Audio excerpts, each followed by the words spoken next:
മക്കളെ എല്ലാവരും ചോറ് കഴിച്ചോ? ആർക്കും അസുഖമൊന്നുമില്ല. കാലാവസ്ഥ ഭയങ്കര ബുദ്ധിമുട്ട്. എനിക്ക് ഭയങ്കര പനി, ഈ ഞാൻ പറഞ്ഞില്ലേ ഈ അലർജിയുടെ.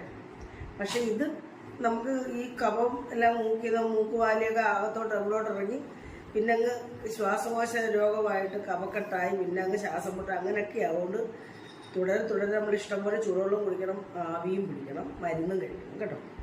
അപ്പം ഞാൻ ഇന്ന് ഞാനൊരു മത്തിപ്പീര, വലിയ മത്തിയായിരുന്നു കേട്ടോ. അത് ഞാനങ്ങ് പീര വെച്ച്, കാരണം മുളക് കറിയല്ലേ ഒന്നും കൂട്ടുന്നത് നല്ല ടേസ്റ്റാണ് കേട്ടോ. ഇങ്ങനെ പീര വെച്ചാൽ ചെറിയ പീസസ് ആയിട്ട് കട്ട് ചെയ്തിട്ട് പീര വെച്ചതാണ്, നല്ല ടേസ്റ്റാണ് കേട്ടോ. പിന്നെ ഇതിൻ്റെ കൂടെ നിന്ന് കറി വെക്കാൻ പച്ചക്കറിയൊക്കെ തീർന്ന സമയമാണ്.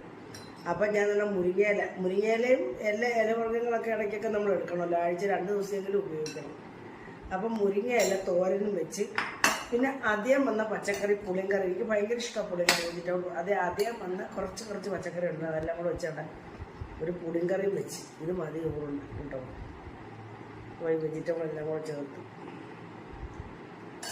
അപ്പോൾ കഴിക്കട്ടെ മക്കളെ, മതി കഴിക്കട്ടെ. അപ്പം ശരി മക്കളെ, പനിയൊക്കെ വന്നാലും വീട്ടിൽ ചികിത്സിച്ചുകൊണ്ടിരിക്കരുത് കേട്ടോ. ഡോക്ടറെ കാണണം, പ്രാഥമിക ആരോഗ്യം ഉണ്ടെങ്കിൽ അടുത്തൊക്കെ ഉണ്ടെങ്കിൽ അവിടെ പോയി ചികിത്സിക്കണം, ചികിത്സ തരണം കേട്ടോ. അപ്പം ശരി മക്കളെ.